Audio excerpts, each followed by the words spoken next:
I vuk i medo, pa čak i ovca, poznaju ježa, slavnoga lovca. Jastreb štuje, vuk mu se sklanja, zmija ga šarka, pa svu noć sanja. Pred njim dan hoda, širi se strava, njegovim putem on putuje slava. Bravo. Kako ona lepo čita. Je to čirilica ili latinica? Nisam vidjela. Kako lepo čita. Jednoga dana vidjeli nismo, jeziće kažu dobio pismo. Medeno pismo priča. Pismo priča o meca, stiglo u torbi poštara zeca. Adresa kratka, al se razume, za druga ježa na kraju šume. Piše, ježurka brate, sanjam te često i mislim na te.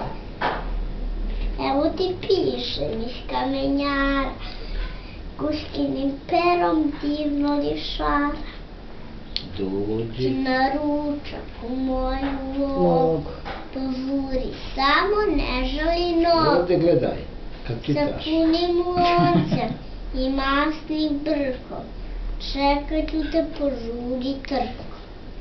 Čekat ću na te, žuri trko. Nežno. Na te grli, medena lica, pozdrav šalje tvoja lisica. Jež se veseli. Seli na gospu veliku, šale nema, hajde se sprema. Bravo. Ovdje piše.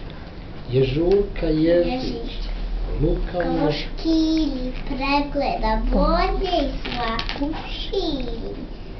Ako bi usput došlo do boja, nek bude spremna odbrana moja. Bravo, ježić. Ali lepo se ona Irena izvukla. Nije više ni mršava, nije ništa. Sve lepo. Sunčani krug. Se u Stvarno, zeni nije debela, nije ništa. kad i ježurka dolije stigo. Sam još Pred baleta ne više. kućom logom kamenog zid, ježurka ježića baleta. šešir skida. Klanja se smeška, O, moj valjen Bogane. pravi, A to je virano Ivana prazan i Nik. situ zdravi. Dobar dan Lio, vrlino čista, klanjam se tebi.